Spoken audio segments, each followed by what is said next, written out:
Indian Summer, a portrait of the 1986 Cleveland Indians. As the still of winter gave way to warm hopes of spring, the Cleveland Indians looked to put seasons of frustrations behind. With an already potent offense, the Tribe figured a few adjustments to the pitching would turn the team from pretenders to contenders. We feel that defensively we can play with anybody, and offensively also, because Mel is a good offensive player, so is Joe. We have some outstanding offensive players, and it's all a question of pitching. So in early April, before the '86 season began, the Indians lifted the spirit of Cleveland by acquiring veteran knuckleballer and 300-game winner Phil Niekro. The Tribe now had a guiding force to help lead the young staff. And with all the pieces coming into place, the Indians left spring training eager to face the rigors of the American League East. The focus turned to winning as Cleveland opened its home season against the Tigers. Already, the Indians were creating the kind of magic that would draw nearly 1.5 million fans to Municipal Stadium in 1986. Starting off with a bang, Joe Carter delivered a 2-run homer in Game 2 as Cleveland cracked 34 hits in the series, taking 2 out of 3 from the Tigers and serving notice right away that this team's offense was on a roll to stay. Also a big contributor was newcomer Ken Schramm, who was fast warming up to the Cleveland climbs. And in beating the Tigers, Schramm posted his second straight win of the young season. Brooke Jacoby, another rising star in Cleveland, proved brilliant against the Tigers with 5 hits, including his first homer of the season. What's more, Pat Tabler used his clout to provide still more long ball luster. Ernie Camacho put the finishing touches on Game 2 against Detroit on his way to a team-best 20 saves. The Macho Man looked well on the men from arm surgery. In the series finale, Andre Thornton got in the swing of things with a crushing blow that helped make the Indians' homecoming bash a real success. Of course, offense wasn't the only reason Cleveland fans figured the team was ready to snap into pennant formation. Rookie Scott Bales came on for 5+ innings of 2-hit relief against Detroit, and with the first of his 10 wins, helped to get things hopping in Cleveland. In late April, the Indians took their magic show on the road, and after winning 2 straight from the Yankees, the new-look Indians were suddenly striking fear into the rest of the league. Heading west, they stormed into Texas and promptly swept the 2-game series at Arlington Stadium. Here's the payoff pitch. Runners go, and Hall hits a high drive to right field. Right is going back, Wind holding it up. He leaps, it's off the top of the wall, drops onto the field, and it's a home run.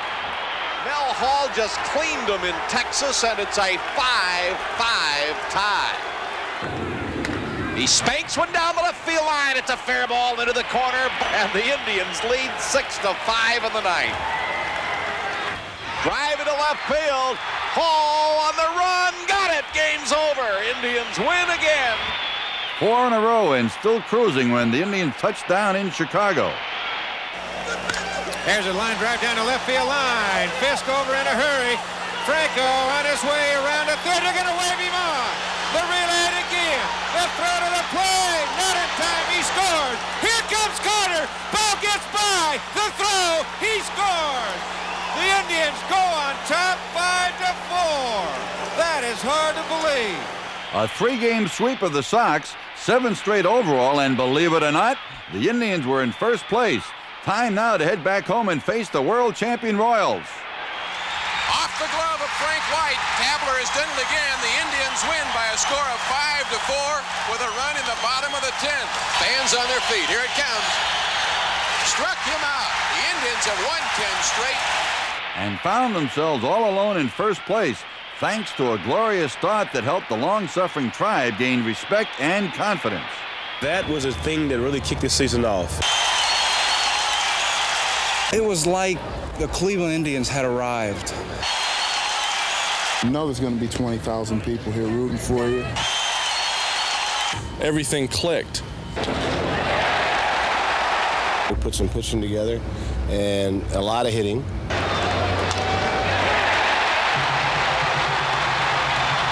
We could do the things that we were capable of doing. We had confidence in ourselves, but it was just a matter of proving it to our ball club and to the other teams in the Eastern Division. So I think we've did that and gained a lot of respect throughout the league.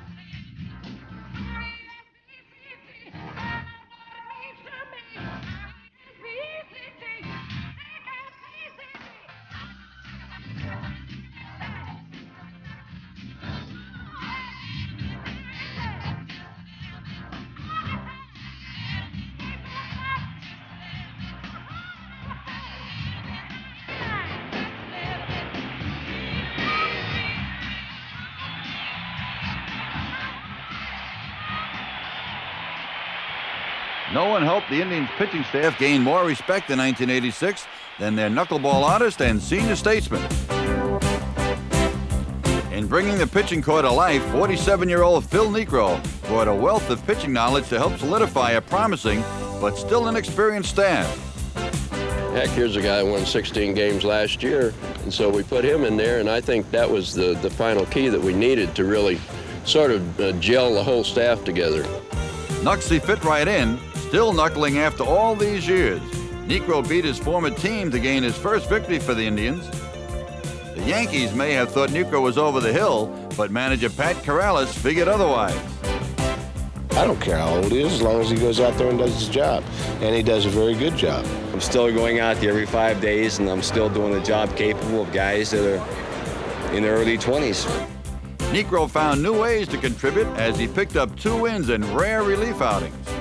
When you play for Pat is a firm believer that you better be on call when you come to the ballpark. Although Niekro never got the call to pick up a bat, he did manage to swipe his first base ever.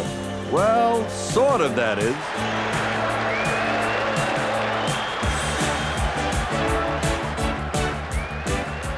By hook or crook, Niekro helped keep things loose in Cleveland. Even though his base-stealing antics were just a joke, Niekro's pitching credentials were nothing to laugh about. With 311 career wins, he used his knuckleball know-how to help point his young apprentice Tom Candiotti in the right direction whenever he took the mound. He communicates with Phil and vice versa, and I think it's really helped Tommy. Candiotti toyed with the floater in winter ball and under Niekro's tutelage mastered the pitch. As for the Candyman's report card, 16 wins and a league-high 17 complete games. I was just trying to learn as much as I could from Phil Niekro and as much as I could about the knuckleball. And pretty soon things just kept coming together and I started getting some wins. And I really didn't have any goals, but I'm going to try to think about 20 games next year. I look for him to be a serious candidate for the Cy Young Award winner in the next year or two. That's how much I think of him. No Cleveland players were more highly thought of than the 2 who were selected to this year's American League All-Star squad. Third baseman Brooks Jacoby may be known as the quiet one, but he let his bat do the talking with 11 home runs and 50 runs batted in the first half of the season. What's more, 2 11-game hitting streaks and dependable defense from the cool-headed tribesman who knows himself like a book. Kind of low-key type of player. I try not to get too high when things are going good and get too down when they're not going good. Try to stay in the middle somewhere. Jacoby is right in the middle of Cleveland's bright future, which also includes Ken Schramm, whose 10-2 record in the first half made him the other Cleveland All-Star. A 14-game winner all told in '86, Schramm won 8 in a row during one stretch as he proved to be a key contributor to the Cleveland pennant drive. What's more, Schramm compiled the team's highest winning percentage, while the vastly improved pitching staff piled up the most wins since 1968. As for Schramm and Jacoby, little wonder their July trip to the Astrodome turned into a Midsummer Night's Dream. It was great fun. It felt like it was my first big league game again, being a rookie and getting my first big league at bat. That's what it felt like to me at the All-Star game. It was an experience that I'll never forget, and I think that everybody that plays the game, that's kind of one of their secret ambitions is to get to an all-star game. The season wasn't all glitter and gold for the upstart Indians in 1986. Even though they were itching to stay in contention, they encountered their share of mishaps along the way. Nothing typified Indian woes better than a bizarre night in May when Lake Erie helped pose a most eerie problem as fog twice delayed a game against the Boston Red Sox. Seeing is believing, they say, so hitting coach Bobby Bonds decided to test the theory. He may have hit one out, but the umpires couldn't see it to believe it. So they called the game and put Cleveland in still a worse fog. To be sure, such hazardous conditions were short-lasting. In fact, Cleveland had its first winning season in 5 years, and fans responded by rushing the gates. An August series against the Yankees drew a Major League record 153,000, and on July 4th, a record turnout fit for a Royals visit. I think it's great. The excitement that's in the air, the crowd is 73,000. I couldn't believe it. I've never seen anything like that. I think the whole city, the whole state has come alive. If you're down, you know they're going to stay behind you. I get more and more pumped up. It just makes you want to do better. They are the 10th player on this ball club. You can go in a restaurant or anywhere in town and people are talking baseball in Cleveland, and it's exciting. So playing their best baseball in 18 years, the Indians generated all kinds of excitement at Municipal Stadium in 1986, bringing down the house time and again.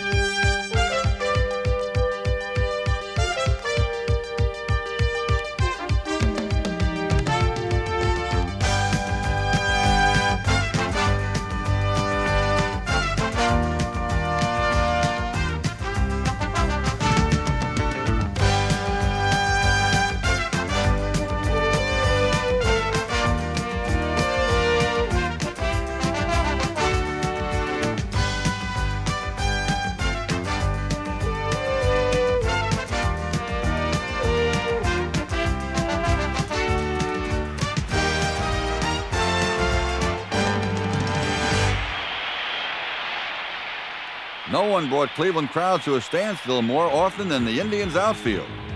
The leather-bound combo sparked the team to its best batting average in 50 years while sparkling in the wide-open spaces.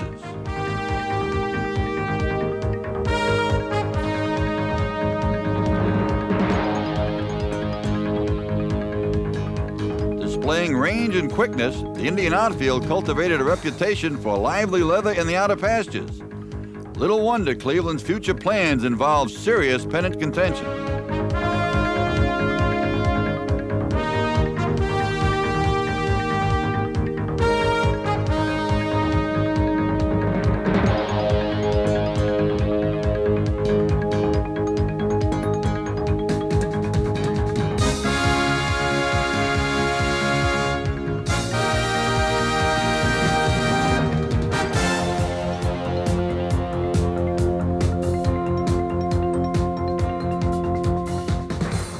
Mel Hall proved to be a mainstay of Cleveland's versatile outfield. Besides playing all three positions, he hit .296 with 18 home runs. And since joining the Tribe 2 years ago, the hard-working Hall has made a huge impact. As an athlete, as a competitor, that comes, with the game. You got to play it hard. It's just like any other thing. You got to play it hard to get the best results. Hall was just one player instrumental in making the Indians' outfield a well-orchestrated and finely tuned band. We have a good outfield. We got four good outfielders. We got Butler in center, me in left, and you got the kid Snyder, who I think, in my opinion, might have the best arm of anybody in baseball right now from the outfield. With us four, then you got Nixon coming in behind us. You can run with anybody in baseball. I think if you put the combination of everything all together, we have a formidable outfield. Along with the timely hitting from part-timer Carmen Castillo, the Tribe flashed outstanding feats in the outer limits where no one stood out more than one of the game's best and brightest young stars, Joe Carter. With the most hits by a Cleveland player in 33 years, Carter terrorized opposing pitchers all season long.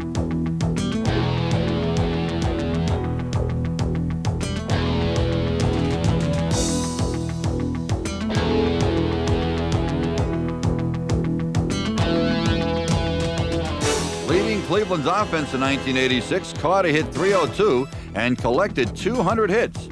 And as a prime supplier of the team's heavy lumber, he smacked 29 homers and led the majors with 121 runs batted in.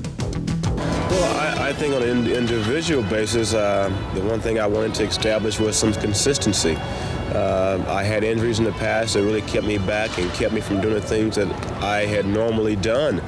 But this year, everything has fallen into place. I've went out there and whether it be defense, offense, running, hitting, I think I put it all together and showed, a lot of people that it wasn't such a bad trade, myself and Mel Hall for Sutcliffe. With Carter's flair for both power and speed, he looks to be a likely candidate for the elite 30 home run, 30 stolen base club. Out of all the people that I've seen in the last few years, I would have to say that Joe Carter is the one person that is capable of doing 30-30, and I think that he will do it more than once. I think the one thing that Bobby sees in me is a little bit of himself. We've been compared, about the 30-30 can run, steal bases, hit home runs, those things. And in a way, I am like Bobby Bonds, but still, he's done it, I haven't. And, that's the main thing. Bobby wants to really build me up and to show me that I can do it. He's just starting to play like he's capable of playing. How far he'll go, that's up to Joe Carter and how far he wants to go. That has a lot to do with it. But he's going to be an outstanding player in the American League. With already impressive numbers from Cleveland's dashing outfielder, things are alive and well in Carter country.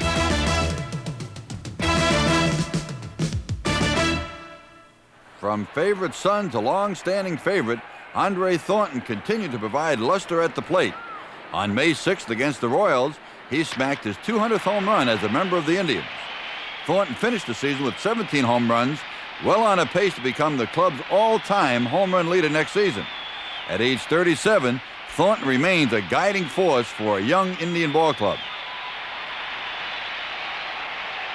Of course, teeing off on opposing pitches required Cleveland's full complement of hitters.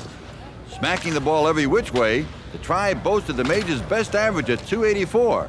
The Indians also led the league in runs, hits, and steals.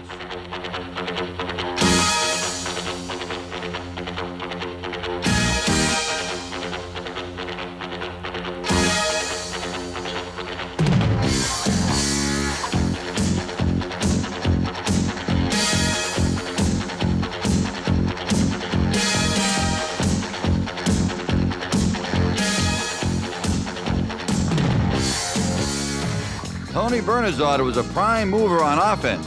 Named the All-Star second baseman by the Sporting News, he posted a .301 average, 17 home runs, and 73 runs batted in. As for shortstop Julio Franco, he hit a career-high .306 while continuing to provide un-shortstop-like punch at the plate, 10 homers and 79 runs batted in.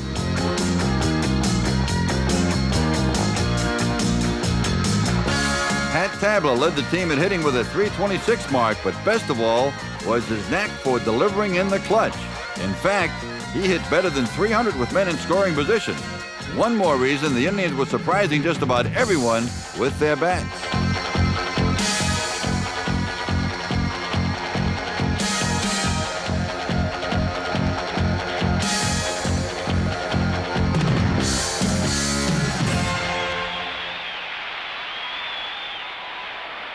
A key piece of the team's hitting puzzle was Corey Snyder, the slugging kid who was everything Cleveland promised. At Brigham Young, he'd hit more homers in a 3-year span than any college player ever. He also starred with the U.S. Olympic team, and after a swift rise through the minors, struck it big in Cleveland when he arrived in mid-June.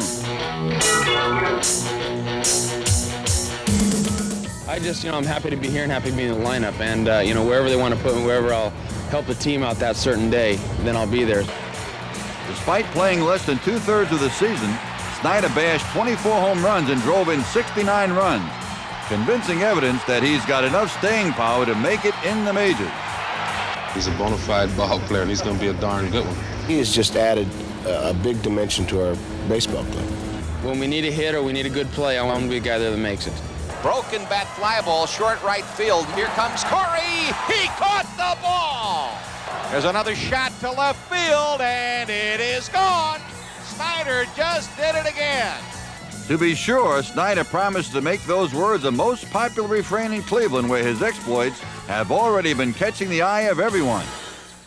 What the people of Cleveland have in store in Corey Snyder is probably going to be a tremendous superstar for quite a few years. Cleveland's commitment to painting the Indians' picture of rosy red has already begun to pay off with young talent that is quickly emerging. After a brief stint at Class A Waterloo, Greg Swindell came up and won 5 games, proving he can win at any level. I've been a winner, all the way through Little Leagues and Pony Leagues, high school and college. So I've always had confidence in myself, and each time I go out with 100% of confidence in myself and expect to win each time I go out. Swindell combined with rookie catcher Candy Allenson as the Indians' battery of the future. Despite his inexperience, Allenson displayed savvy and leadership in earning a spot on the big league club, a promotion the Indians felt came at the right time. He's done an outstanding job. When you talk about how to pitch and how to defense the opposition, he retains it all. With fast learners like Allenson, things are looking up in Cleveland. We're headed for the future, and the future's now. In 1986, the city of Cleveland was proud to say, "This is my team." With an impressive mix of seasoned veterans and dashing young stars, the Indians have gained a whole new perspective and now embrace the future with a wealth of talent and the promise of prosperity.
Hello there, everybody. This is Mel Allen.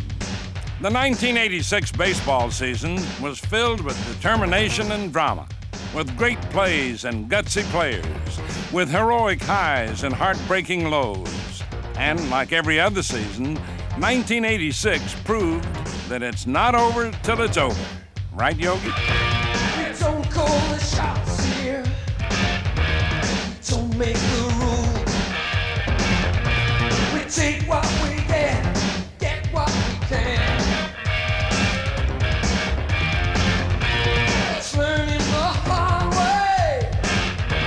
Here on the street, you can't build a dream without a plan. This year in baseball, the story of the 1986 season. First, let's review the American League East, where the Red Sox rolled to the top. Boston blasted off right, thanks to Dwight Evans. We are ready for the first pitch of the 86 season, and here it is. Long drive, left center field. Way back. Gone. Home run, Dwight Evans. Hey, what a way to start the season. A positive sign of things to come for the surprising Red Sox in '86, and everything stayed positive, with fireballing Roger Clemens posting a 24-4 mark. Included among his Cy Young credentials was a late April outing against Seattle that put Clemens into the record books. A new record. Clemens has set a major league record for strikeouts in a game. 20. Another positive sign was Don Baylor, who time and again pulled up the Sox. There goes a long shot to left field. Home run. Don Baylor, grand slam. At the plate, the Sox were as strong as ever, but the big difference was pitching. In addition to Clemens, Oil Can Boyd and Bruce Hurst led a staff that compiled the league's third-best ERA. And a much-improved bullpen had 11 more saves than in 1985. On offense, Wade Boggs batted .357 to capture his third league batting title in 4 years, and he banged out at least 200 hits for the fourth straight season. I'm not so sure that man couldn't get a hit if they turned the lights out in here.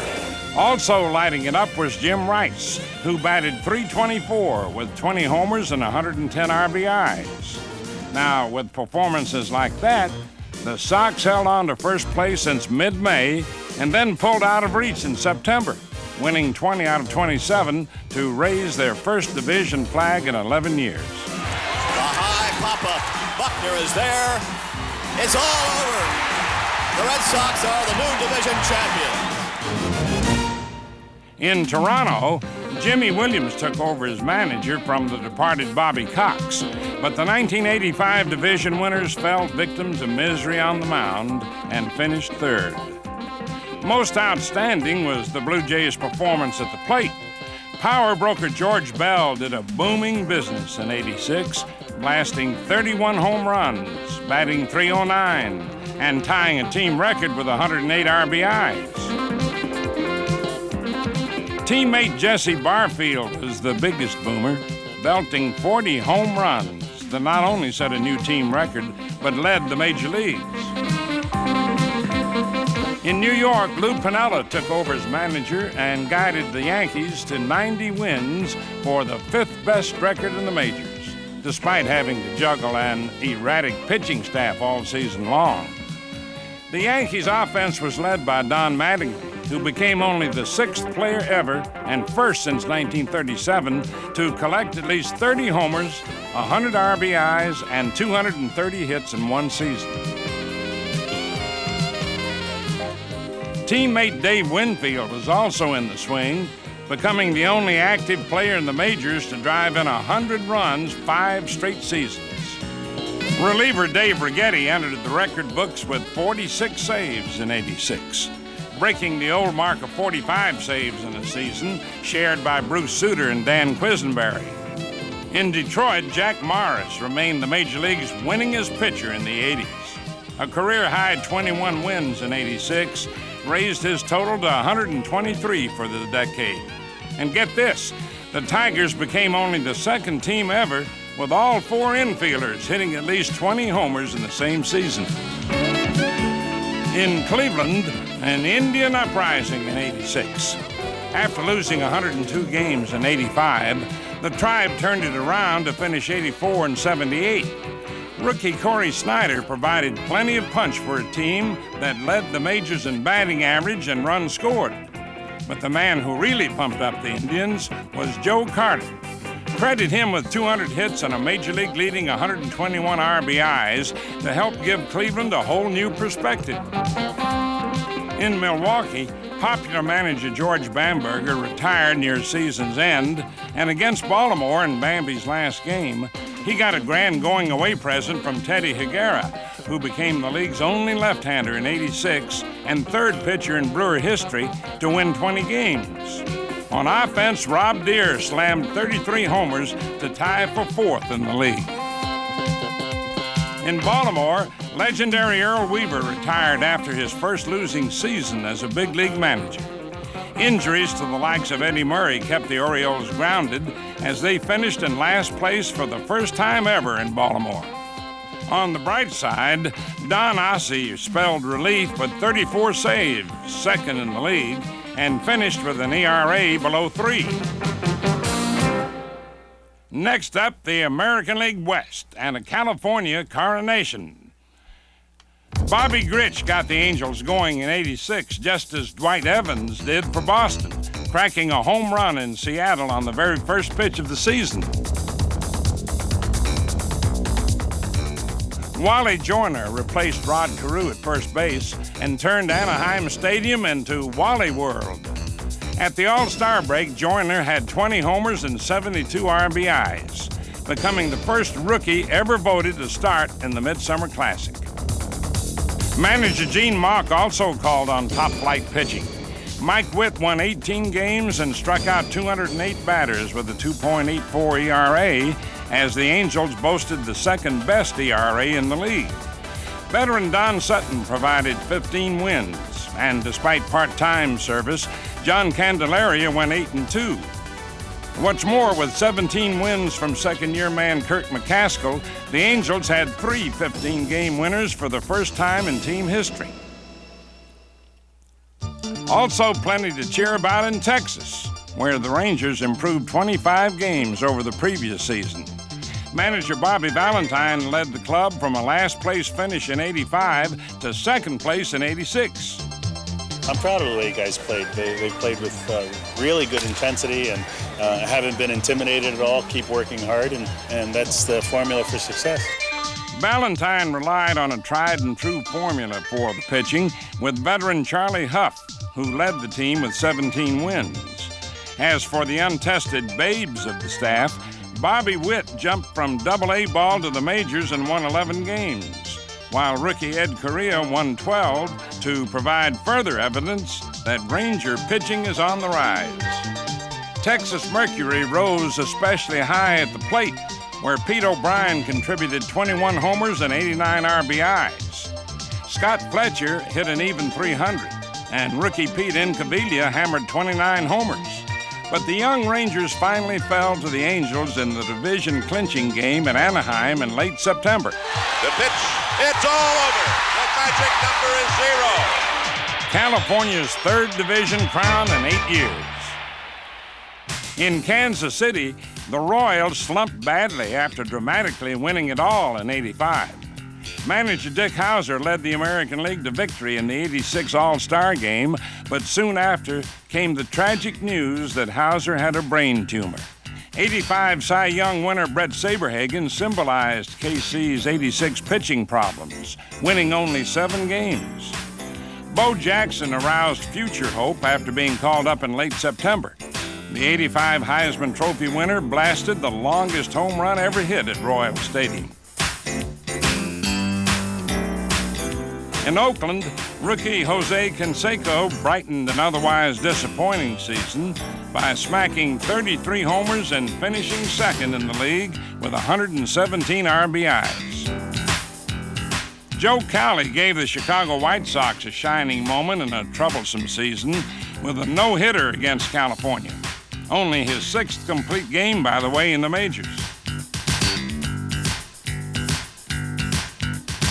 In Minnesota, Kirby Puckett turned in a season most players only dream about.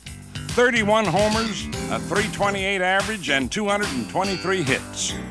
On the mound, Bert Blyleven became the 10th pitcher ever with 3,000 career strikeouts, but he also gave up 50 home runs to set a single-season record. In Seattle, Dick Williams was hired as manager but couldn't steer the Mariners ship out of the cellar. Promising rookie Danny Tartabull found smooth sailing, though, with 25 homers and 96 RBIs. Now, a review of the National League East, where the Mets were masters. New York won the division by 21.5 games with 108 victories, tying for most wins in the league since 1909. In April, a win against '85 division winners St. Louis got the Mets going. Down by 2 in the ninth, Howard Johnson batting. The Mets need a long ball. They might have it. This ball is out of here, and this game is tied. Oh, my goodness, so much for fate. The Mets won 4 straight from St. Louis and never looked back, thanks in part to a pitching quartet that led the majors in ERA. Dwight Gooden combined with former Red Soxer Bob Ojeda for 35 victories. As for the bullpen, manager Davey Johnson found a savior in Roger McDowell, who collected 21 saves and 14 wins. But New York's runaway train could not have rolled without Gary Carter with 105 RBIs, Keith Hernandez with a Gold Glove and a .310 average, and Darryl Strawberry with 27 homers. Such were the mighty, mighty Mets. Fair ball! The Mets will win it. It's 6-5 New York. Grand slam home run! Tim Teufel. This ball game is over, and I don't believe it. They are right now the dominant team in this game in either league. With the Mets making a mockery out of any division race in '86, the other teams in the East were forced to take their comfort in individual accomplishments. In St. Louis, Cardinal speedster Vince Coleman stayed on the run by becoming only the second player ever to steal 100 bases 2 straight years, while reliever Todd Worrell led the league with 36 saves, setting a new record for saves in a season by a rookie. In Philadelphia, Mike Schmidt led the Phillies to a second-place finish with 37 homers and 119 RBIs, both tops in the league. Von Hayes contributed a league-leading 46 doubles and scored 107 runs. In Montreal, Tim Raines continued to shine, winning the league batting crown with a .334 average and ranking third in steals with 70, giving him 6 straight years of at least that many. Shortstop Sean Dunston helped soften the Blues in Chicago with 17 home runs, and he added a dazzling dose of flair in the field. Sean, a great stop. Long throw. Got him. I can't believe it. He got him. In Pittsburgh, Rick Rhoden turned in a strong season with 15 wins and the league's 4th best ERA. While on offense, Pirate fans found promise in rookie Barry Bonds, who blasted 16 homers and stole 36 bases in 113 games. Now, the National League West and the out-of-sight Astros. First-year manager Hal Lanier made Houston the most surprising team in the league with a strong transfusion of spirit. But of course, great pitching did help. Mike Scott won 18 games, and he led the league in ERA and became the 4th pitcher in league history to strike out 300 in a season. Nolan Ryan spruced up his all-time strikeout lead by setting down 194 in '86, while winning 12 games despite an injury-shortened season. Bob Nepper won 17 games to set a team record for lefties, and a modern major league record was set by rookie Jim Deshaies when he struck out 8 Dodgers to start a game. Pitching was the key for a Houston team that gave up the fewest hits in the majors while posting the 2nd-best ERA. On offense, the main man was Glenn Davis, who drove in 101 runs and hammered 31 homers. First Astro to hit 30 in one season since Jimmy Wynn way back in 1969.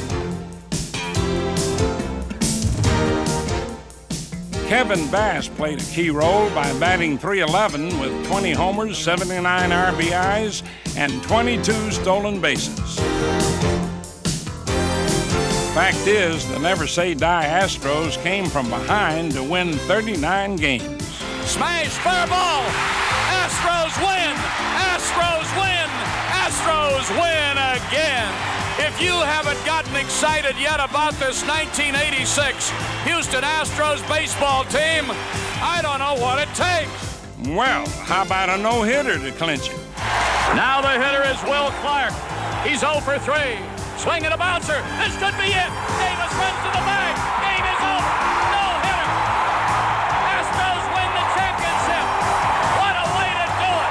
Mike Scott had just thrown his first career no-hitter, and the Astros are the National League's champions of the West. Holy Toledo! Great, Scott. What a way to clinch.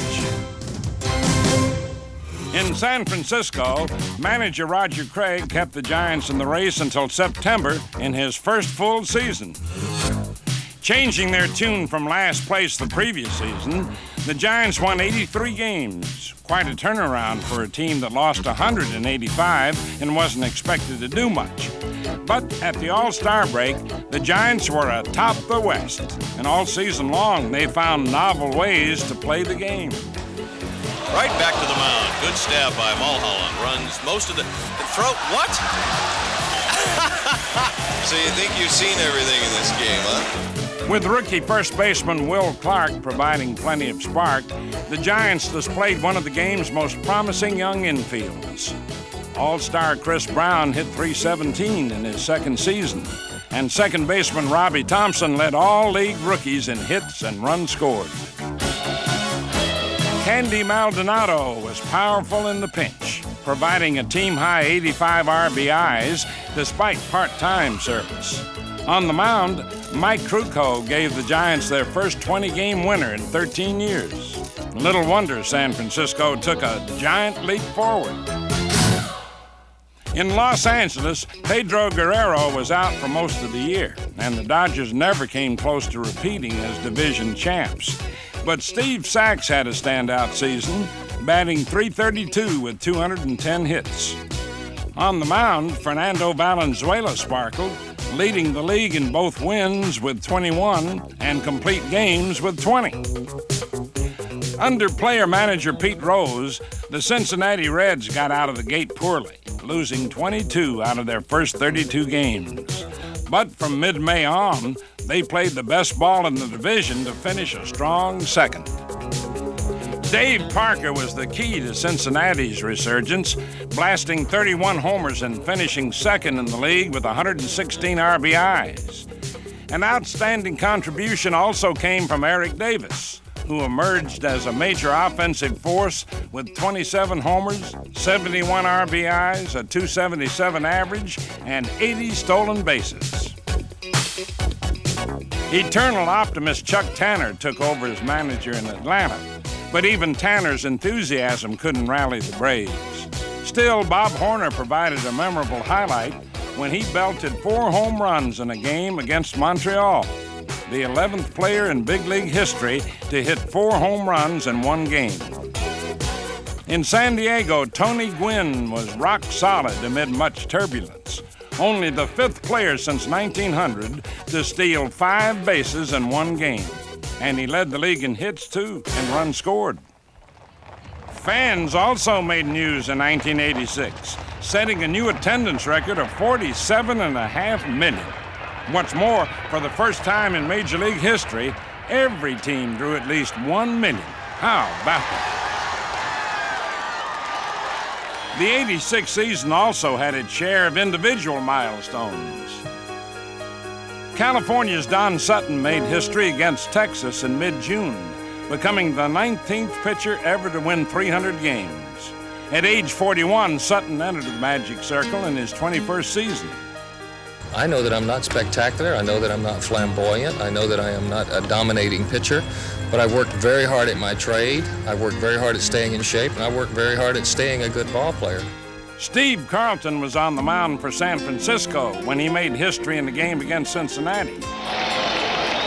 Here's the pitch. Swung on and missed.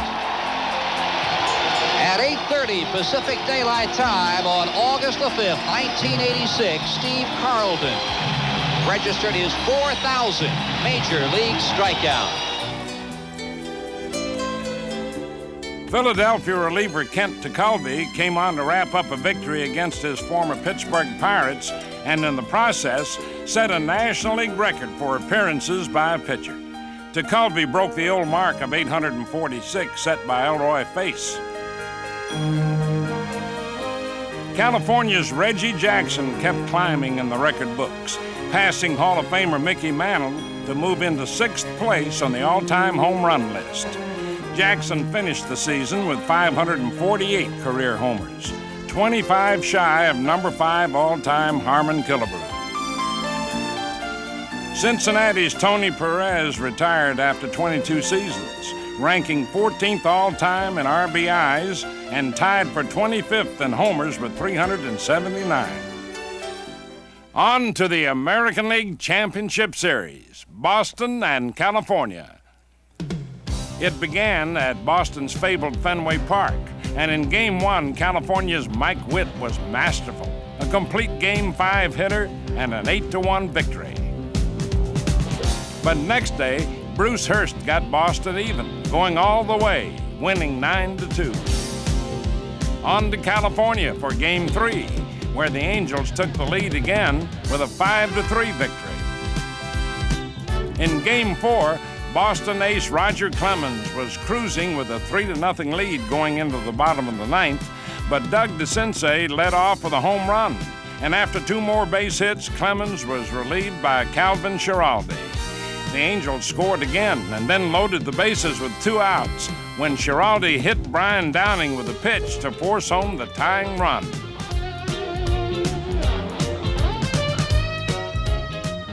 It stayed 3-all until the last of the 11th when Bobby Grich drove home the winning run, handing the Red Sox a heartbreaking loss and the Angels a 3-1 lead in the series.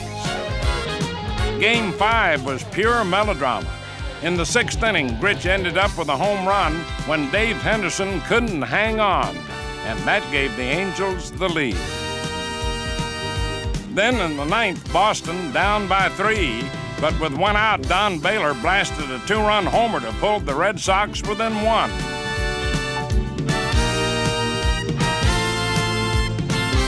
Donnie Moore came on in relief, and with 2 outs and a man on base, Dave Henderson was batting, and he had 2 strikes on him. Moore's reaction tells the story. The Angels 1 strike away from the pennant, but Henderson's homer gave the Sox a 1-run lead. California came back to tie the game in the last of the 9th, but in the 11th, Henderson came through again with a sacrifice fly that brought home the game winner, and the Sox were still alive. Back to Boston for Game 6, where the Red Sox racked up 16 hits and rolled to a 10-4 victory that squared the series at 3 games apiece to set up a decisive 7th game. This time, Roger Clemens would not be denied, and the Boston batters gave him plenty of support. Calvin Schiraldi came on to close it out as the Red Sox completed one of the most compelling comebacks in playoff history. Now, the National League Championship Series, New York and Houston. The series opened at Houston's Astrodome, and in Game 1, pitcher Mike Scott was astronomical, tying a playoff record with 14 strikeouts, going all the way on a 5-hit shutout, while Glenn Davis gave the Astros the only run of the game with a 2nd-inning homer. But Bob Ojeda brought the Mets right back in Game 2, going all the way in a 5-1 win. The scene shifted to Shea Stadium for Game 3, where Bill Doran's 2-run homer put Houston ahead 4-0 after 2 innings. But the Mets got a run before Darryl Strawberry tied the game with a 3-run blast in the 6th. Houston scored once more, but Wally Backman was on base in the bottom of the 9th when Lenny Dykstra unloaded a long ball to give New York a dramatic 6-5 win and a 2-1 lead in the series.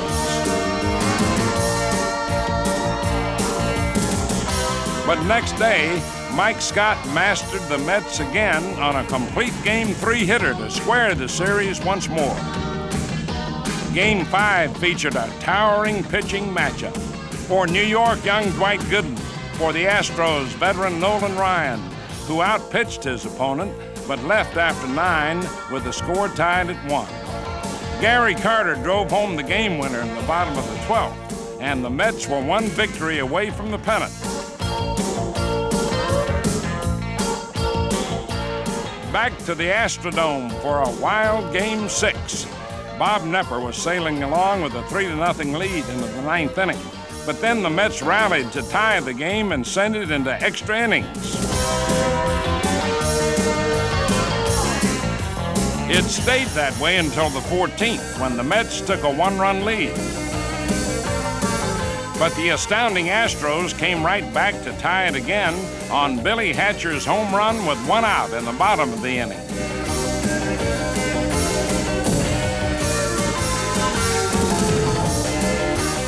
On it went into the 16th inning. Without doubt, one of the most heart-stopping games ever. New York scored 3 runs, but Houston answered with 2, and Jesse Orozco was on the mound with 2 Astros aboard, 2 outs, and Kevin Bass at the plate. And that was it, a fantastic finish to a spectacular series.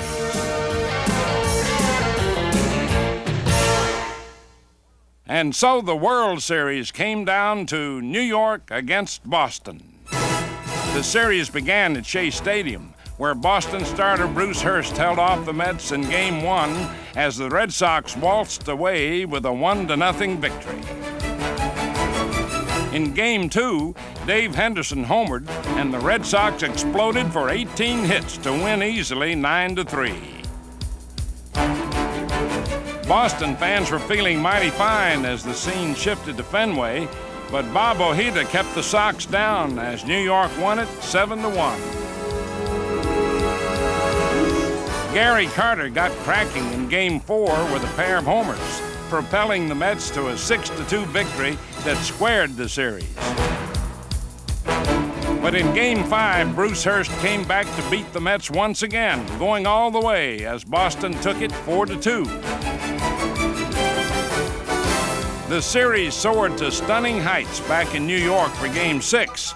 With the score tied at 3 in the 10th, Dave Henderson delivered a home run, and the Sox scored again to go up by 2 and put them just 3 outs away from a championship. But after getting 2 outs, Calvin Schiraldi gave up 3 straight singles as the Mets narrowed the gap to 1 run.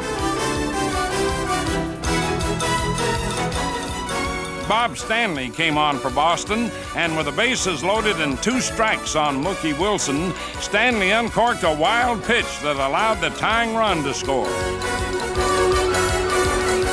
Wilson then hit a grounder to first, but Bill Buckner's error brought the winning run home, and the Mets had a miraculous reprieve. Game 7, score tied at 3 when Calvin Schiraldi surrendered a home run to Ray Knight in the 7th inning. It proved to be the game winner, and when it was all over, Knight was named Series MVP with a .391 average. Jesse Orozco came on to save the 8-5 victory to send New York into a wild celebration as 1986 became the year of the Mets.